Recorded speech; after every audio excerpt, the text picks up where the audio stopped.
Life is sweet. Let it sweep you off your feet.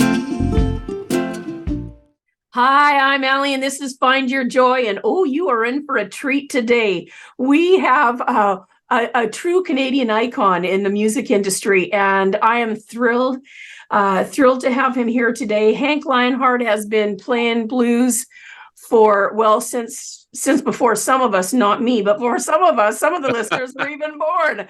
And we're going to get to share a little bit about that incredible journey with him today.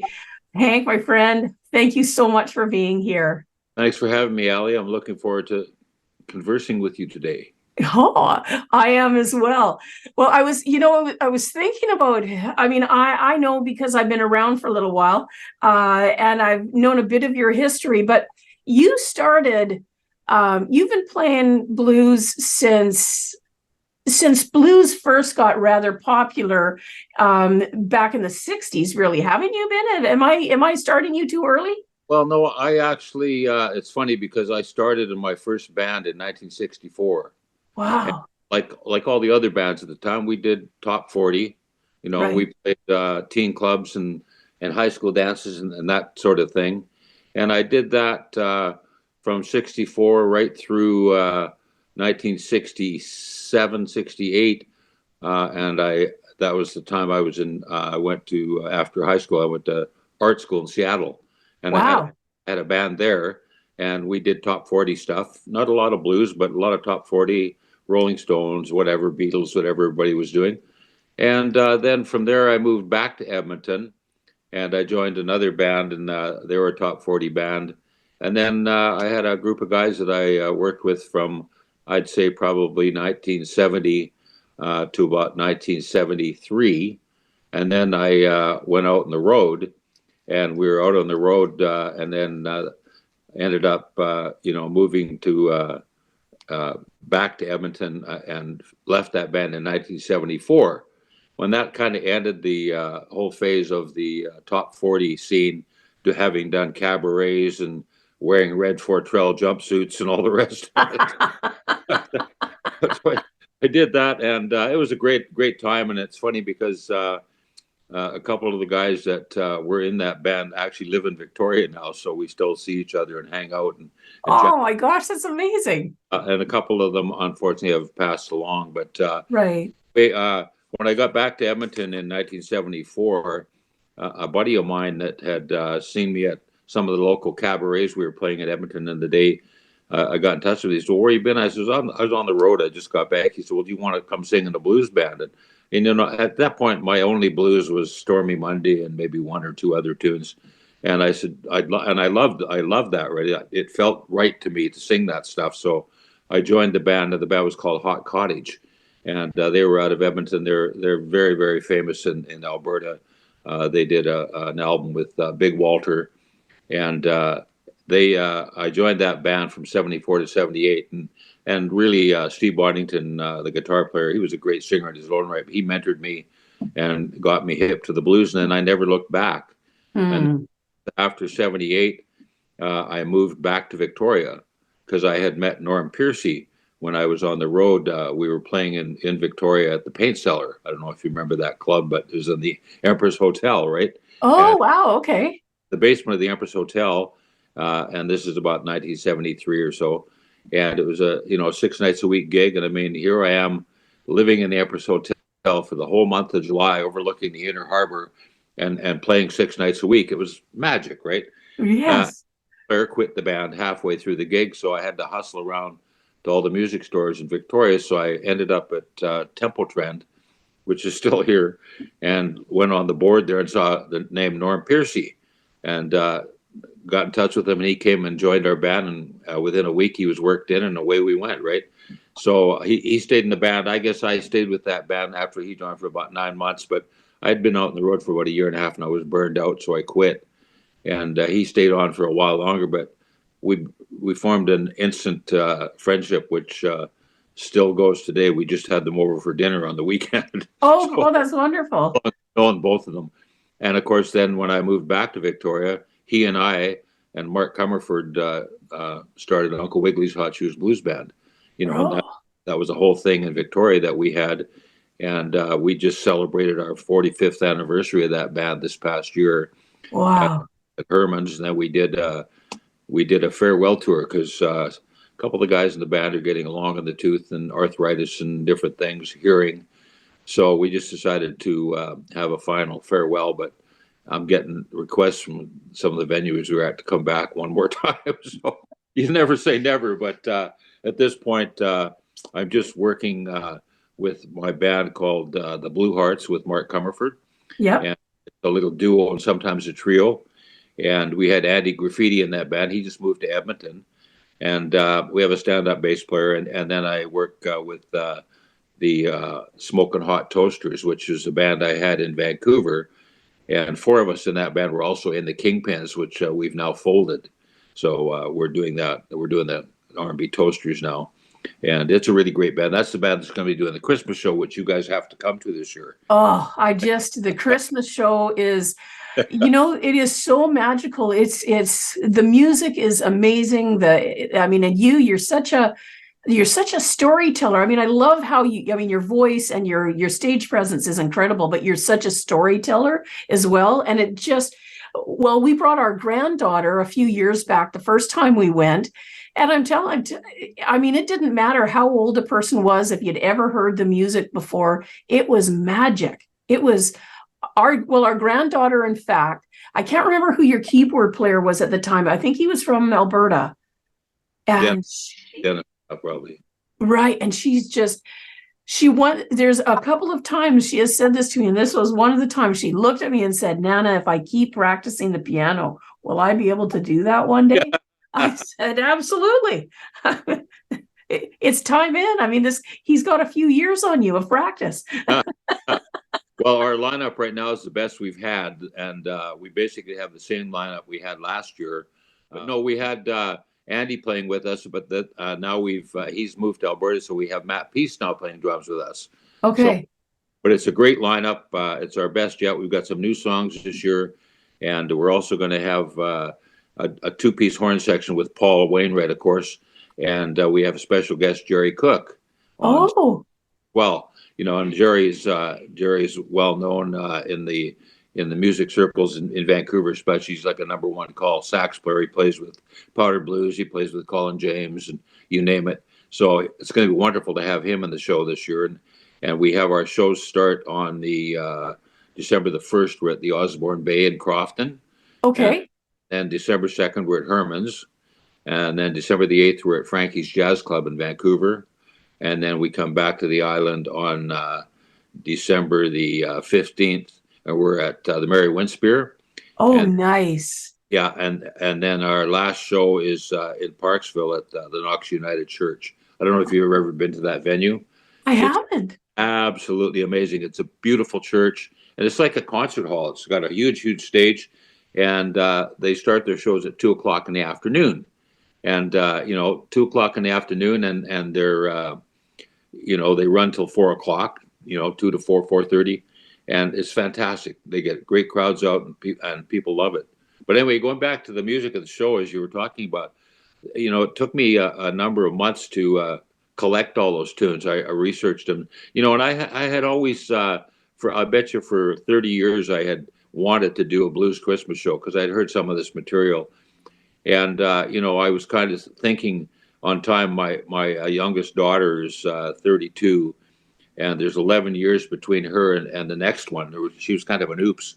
Yeah. But I was thinking about all the school Christmas concerts I'd heard over the years, and I'd kind of had enough of Silent Night. So I thought there's got to be something different to do. In a lot of bands, you hear them and God bless them, they're out doing Christmas shows, but most of them do traditional Christmas carols. Right. And I put the show together doing these wonderful tunes by these blues artists that a lot of people don't know. And that's the single biggest thing we get, Allie. It's when people come see the show, always when I'm out in the lobby signing CDs or whatever, people, when I'm out there signing this CD, people always say, man, I never realized all that great Christmas music was out there, so they bought and stuff. But it is, like you said, it's a magical show, and it's magical for us to do. We love doing it. I look so forward to it every year, and we're in rehearsals right now, just tuning everything up, and we'll be ready to go next week. But it's just a great show, and I hope that people that haven't seen it come out. I know we get a lot of people that repeat. We've been doing it for in Victoria now for over 8 years. Maybe years here, and I did it for a few years in Alberta before I came out here. So it's just great. It is. And so tell me a little bit about that. I mean, I was thinking, people, I mean, you do what you do so exceptionally well. And there's where do you think, like, what's the part in it for you that gives you the most joy? I mean, you love the music, you're a great storyteller, you draw people in. Everybody wants to be a part of what you're doing because that's what you create but what are some of the things that really pulled you into it? When did you decide this is what I want to be when I grow up? Well, it's the songs, and I'll tell you something. A lot of people and singers will tell you, well, they sing songs that they love. Mm-hmm. I truly believe the songs sing me, if you know what I mean. Like, they come alive in me somehow, and each song has its own thing about it, right? With not just the way it's sung, but it's just the feeling it puts in your heart. Yes. And I just love that so much. I just love the feeling of singing the words and making it come to life, right? That's beautiful. The song sings you. That's I really connect with that. Yeah. I mean, we can all sing songs and we can sing them, whatever we can sing, so we can sing a song, right? But when something just resonates so deeply inside, singer, right? And it's the big thing I have a lot of young people come up to me and ask me about how to get in the business and about singing and stuff. And I said the most important thing is choose material that suits your voice, suits your range, and start there. And it says, and then you'll find the ones that resonate with you, and those are the ones to go with, right? And it's very, they're the ones. I mean, I do some material that I'd say in the Christmas show, there's probably 20% of the material that doesn't give me the same rush as the other 80% of the material does, but it's still good. Right. What I get off of those songs, a lot of it is the rush of the band sounding so great, right? Yes. And what that's all about too. I mean, it's wonderful. I mean, I have to say, I sit down and I listen to Steve Cross, our guitar player, do a solo, and it just blows me away every time. It's just so fantastic. And and the horns and all of it. And our keyboard player, Steven Ranta, he's an amazing player.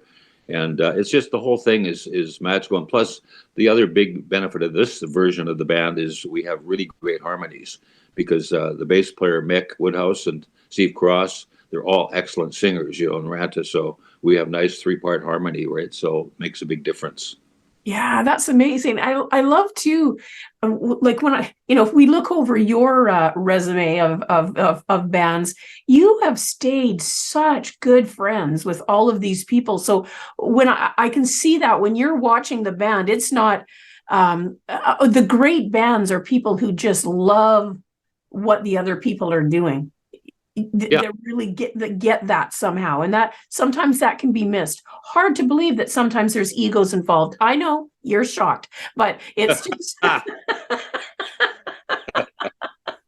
tell you, I hear you.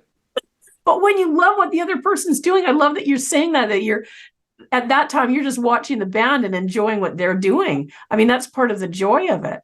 Well, it is. I mean, and the thing is, let's face it, at my age, I'm 76 years old now, right? Wow, yeah. Moments that I forget things, or I might not start right on a certain thing. But, I've been playing with these guys so long, they don't rag on me about it. We just press on, right? Yes, just keep going. And it's somehow it's just it really is a great experience. And Mark and I go back some 45 years, and I have the same feeling with him. We know each other so well. And, we do the Blue Hearts, which is, it's more folk finger picking style blues. And it's real old timey stuff from the 20s and 30s, right? Oh. And we do some Uncle Wiggily tunes in there as well. But mainly it's all these folk blues and a lot of stuff that we write. Mark's a really prolific songwriter. And, he writes a lot of the stuff. I write some lyrics, of course. And even in the Christmas show, we have some original stuff too. Steve Cross just wrote a wonderful Christmas tune for this year, so I'm looking forward to doing that. But so original music has always been a big part of what I've done as well. after I finished the Fort Trail jumpsuit era of top 40, you know. But so I mean, it's really a neat thing to be able to do your own stuff and have people relate to it, right? Mm. It's pretty cool. Yeah, it really means a lot. So when you're like early on, what are some of the memories you have or the people that have really impacted you in your career? Because when you're talking, okay, so you're 76, going strong still. So I mean, you're talking, my gosh, you've been doing this 55, 60 years now. Exactly. And, when I first started out in Seattle, I was going to art school, of course, and we had a house gig at this club called The Door downtown Seattle. And we played every Friday and Saturday night from, now you ready for this? We played from 8 till 2:30 in the morning. Back in the day. We had to, and it was a coffee house, but it was, and the crazy thing is it was packed with all the people from art school would come down, right? So it was Right. major fun. But I that was a whole thing. But it's like bands. One thing about bands, and you played in enough bands and groups. It's a lot of work finding work, and it's getting it's really tough now to find work for a full band. And we got a 6-7 piece band, so we work when we can, but it's not as it's a lot easier to book the duo and the trio. But Right. a lot of the clubs, looking back in the heyday when we had Uncle Wiggley's in the earliest days, we were signed to RCA Records, and it was like a license to print money. We were the band that got a ton of opening shows at the Commodore. We opened for Muddy Waters for 3 shows. We opened for Joe Cocker for 3 shows. Oh my gosh. And we opened for John Mayall and Coco Taylor, and on and on and on. And they were wonderful experiences, and I have listening back to some of the tapes from those things. So you had opened for, back in the day at the Commodore Ballroom, you'd opened for, let's start there. We were very fortunate because we were on RCA at the time, and we got hooked up with Periscope, and they loved our band, and we were over there several times. And we used to go in there, and I remember, I'll tell you a couple of funny stories. Number one, when we went in there, for Muddy Waters, he was just a fantastic guy. And, the same thing you get backstage at the Commodore. We played there several times with other people before. And, they'd always tell you, well, Muddy doesn't want you in his, his dressing room area and stuff. So avoid that. Of course, first thing you do is we're in there and he comes in, introduces himself to you, and invites us in. So, oh, that's awesome. 3 nights we got to sit with him. And what the sad thing about it, Ali, is that it wasn't like today where you have cell phones. Nobody had a camera, so I never got any photographs of any of it, right? It's all right. And it's all vivid in my mind, of course. But we do have the tapes from the Commodore from those things. It was great. And then a really funny thing, we'd been to the Commodore several times. You go up the back stairs and into the room, and we go up when we're going to open for Joe Cocker. So we get up there, and the guy stops me right at the entrance. He says, "Excuse me, who are you?" I said, "I'm Uncle Wiggily." He says, "Uncle Wiggily?" I said, "Yeah, from Uncle Wigglily's Hot Shoes Blues Band." He says, "What are you doing here?" I said, "Well, we're the opening act." He says, "Oh, Joe Cocker doesn't want any opening act in his dressing room." And the words were still ringing in the air, and I heard this English voice about 4 feet behind him. He says, "Excuse me." Comes over. "Who are you?" I said, "I'm Uncle Wiggily." He said, "Oh, Joe Cocker, pleased to meet you. Come on in." Oh. So it was fantastic. So we go in, and the first night, Joe came and caught our last song. The second night, he caught half our set. The last night, he caught our whole set and pushed us out for an encore. And after we come off, like he was amazing. He was so amazing live and just an amazing, nice man. Spent lots of time chatting with him. So anyway, he's wearing this little blue T-shirt. I should have brought it out of the drawer. Kim has it now because it fits her. It shrunk so much, but it said Rainbow Ballroom, Colorado. Just something he picked up, obviously, at one of the venues he did. And he's just dripping in sweat. And I had this beautiful linen white Hawaiian shirt with embroidery on it. Said Flamingo Joe. And I could tell he was looking at it. He quite liked it. So after he was done, about 5 encores, he comes over. I come over. Joe. Comes over. I says, "Trade me shirts." He says, "Oh, mate." He said, "I couldn't do that." He said, "You catch your death in pneumonia. I'm soaking." I said, "Joe, you don't understand. I need to soak up all that soul. So he gives me his shirt, and it's about 10 sizes too. So I squeeze it on, and I'm walking around his shirt just loving it. And he's wearing this big, way too big shirt. Oh, But it's oh, I pretty. love that. But and then the story goes a little bit further. He actually wore the shirt on the Johnny Carson show, or one of the Tonight Show or something. Actually had that shirt on one night, right? Oh my gosh. But anyway, that was that's one of the highlights of all time of things that happened to you, and getting to meet these people and play with them. And we were pretty thrilled, and and plus our album did pretty well. I mean, I think we got close to 35,000 sales in Canada. Wow. It was only 15,000 short of a gold record, so we were fairly well, and it was a really great run, and we had a wonderful time. Like when we get together with that band, we still it's amazing how it comes back, and it's amazing how many people still remember the band, right? Right. We play, they come out, and people say, "Oh, I saw you at Harpo's, I remember being, or saw you there, saw you here." And back in the day, I mean, when I first moved to Victoria, there was really only one or two places to play, and I've always been a hustler, so I was out hustling gigs, and I opened up rooms. I opened up the Red Lion, got them to have blues. The Sub Pub at the university was only doing rock. I got them to do blues, and it was fantastic because we play out at the Sub Pub, and all the young kids would come out with their fedoras and skinny ties and just boogie, right? It was so great, so great. And of course, we did Harpo's, and we did everywhere, you name it. We were up the island, down the island, out in Souk. One night we did this show on Capital Cable TV, and we finished the taping, and it was about maybe 9:30. So it was right by the old King John Inn on I don't know if you remember, that was up on Old Island Highway. Anyway, the King John's, it was up there, and we went in for a beer and a pizza after the thing. So we're sitting there, and I see there's a stage, right? And so I go to the guy. I said, "The manager here," and he was serving drinks, right? I said, "Man," I said, "You have music in here?" He said, "Yeah, country." And I said, "Oh, you ever considered a blues band?" He said, "No." He said, "But I might like to try that." And I said, "You want to try it now?" He said, "What do you mean now?" I said, "We got all our gear and stuff. We'll come in and do a set so you can hear us." He said, "Well, what do you want for that?" And I said, "Pizza and beer." So we came in and did a set, and I swear to God, we were in that room once a month for the next 6 months. And all of a sudden, all the other blues bands in town started playing there, right? So, I mean, that was and that was the beauty of that band. Like, they were open to anything. Okay, yeah, let's go, let's do it, right? Some bands say, "Oh, I'm not playing for pizza and beer," but they were more than willing to do whatever it took.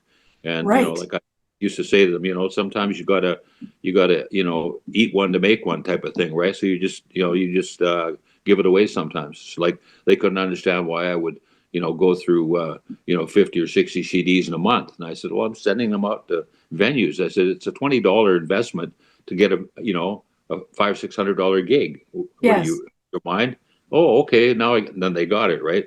Right. But you have to do that type of thing. So there's a lot just in the promotion of a band that goes on, and I'm very fortunate that I have Lil Kim. She's like an immense help to me. Like, she does a lot of sending stuff out and making sure that things happen. She takes care of the websites, and like, she's a techie in the family, right? Everybody needs one. Yeah, and she's support for what I do, and we both are she's also a fabulous artisan herself and makes wonderful jewelry. So we have the little creative thing happening in the family here, which is really cool. My paintings, of course, and I've that harkens back to my days. Like, after I used to paint a lot in art school when I was first going, and I enjoyed it and took the painting classes and stuff along with the commercial art end of it, and I ended up being an art director in one of the biggest agencies in Canada, and I had an art career for 45 years. Worked up to a creative director, and the latter part of my art career, I was mainly producing TV commercials and radio spots and that type of thing.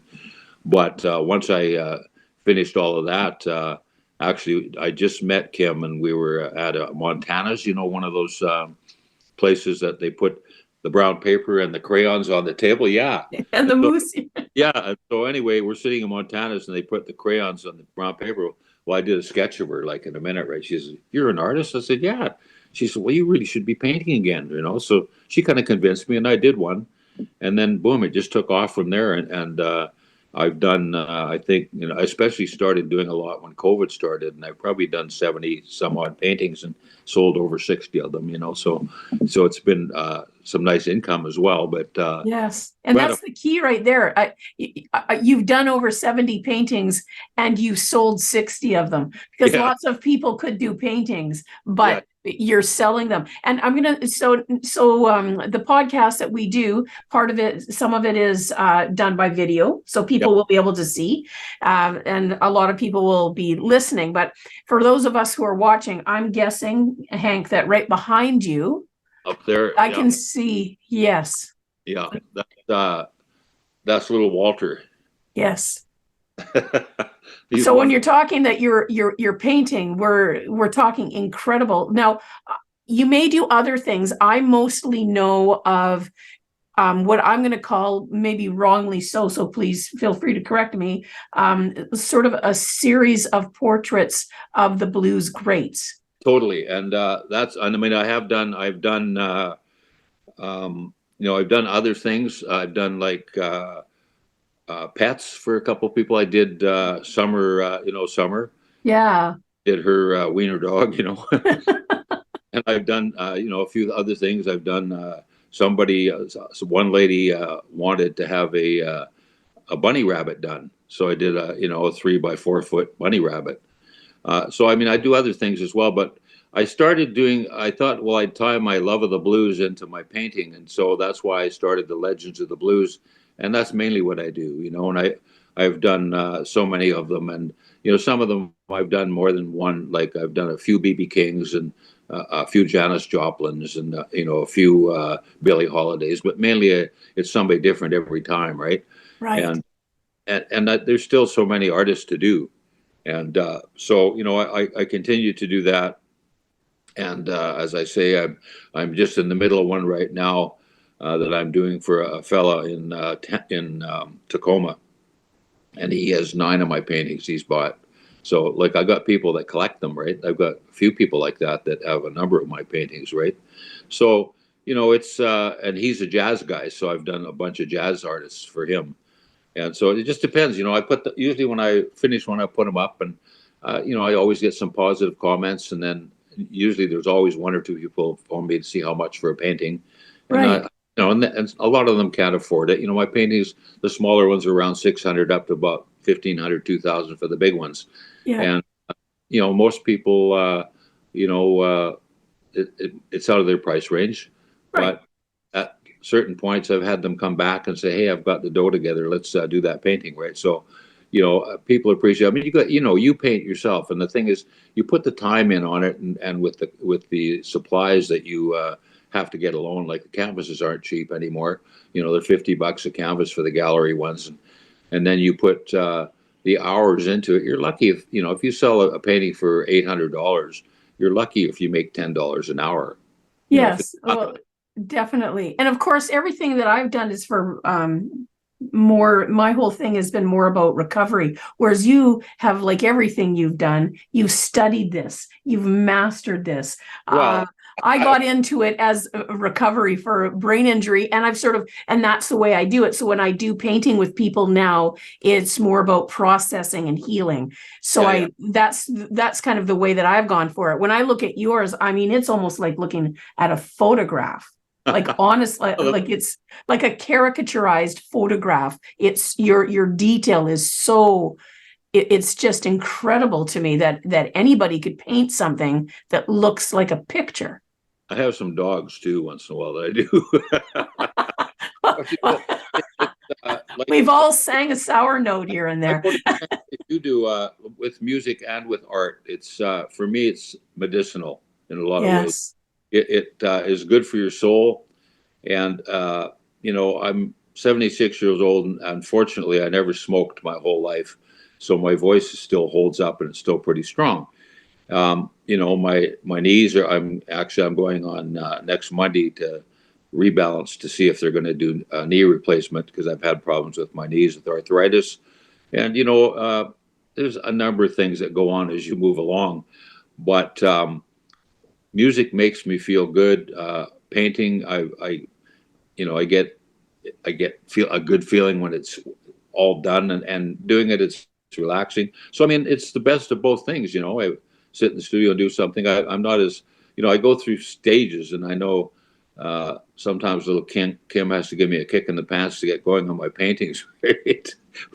but once I get rolling, I start to do that. But it's the same thing as you. I mean, it's medicinal. It does Yes. does cool things for your soul, and it just makes your focus go away from everything into just doing that. And Yes, you're it just comes down, it just yeah, right there, and everything's just right at that spot. that's right. And music's the same way, really. I mean, when you Mhm. stop and think about it, you're going, and there you are in that song, right? And whatever's happening and whatever you're doing in there. So yeah, so between the two things, I'm a pretty lucky person. I remember when I was growing up in Stettler I had a sister who was unfortunately she's passed away now, but she was 11 months older than me, and we'd come home from school, and in grade 4, I won a scholarship to the Banff School of Fine Arts, right, Wow. for a drawing that I did. And anyway, so and it turned out that my grade 4 teacher entered it, and it was only for grade 7 to 12. So, and I ended up somehow winning. So, because I wasn't old enough to take the scholarship, they gave me a bursary, right? They gave me a money. But anyway, it sort of got my dad to thinking, geez, maybe there's some kind of a career here. And so he researched and found out about commercial art and stuff, and headed me in that direction. And in grade 12, he sent me off to Edmonton so I could take art half days, and vocational school, and then go to art school in the States. But the crazy thing is, my sister would come home from school, and this is in about grade 7 or 8 or whatever, and my dad would take her report card. He'd look at it, yeah, A plus, B plus, C. Very, very good, very good. And then he'd take my report. He'd go, thank God you can draw.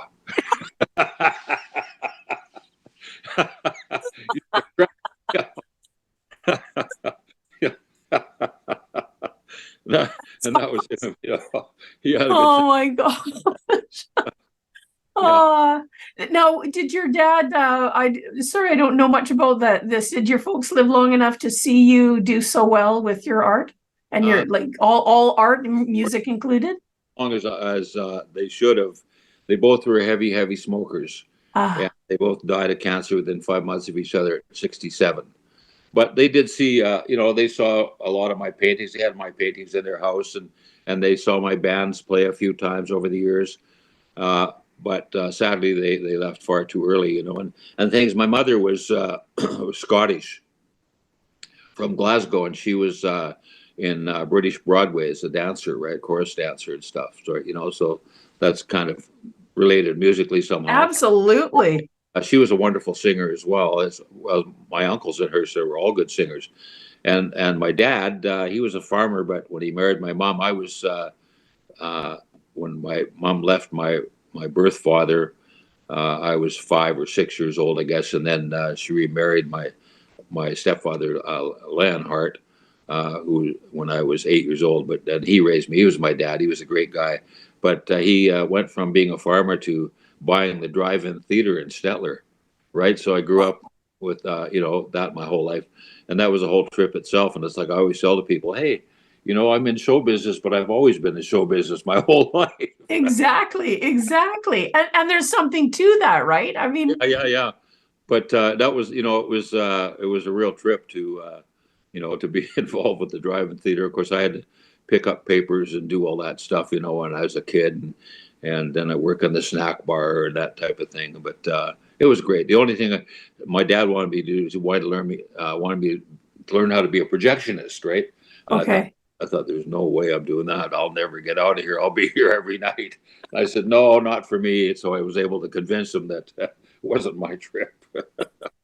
But yeah, and that was in Stettler, Alberta. That's where I grew up, right? Small town Alberta. But yeah, it was good. Wow. Thank you so much for coming out and spending time with us today and learning a little bit more about some fabulous blues music and some art with Hank Lionhart. It's Ali. Thanks again, and take good care, and do know that you are loved.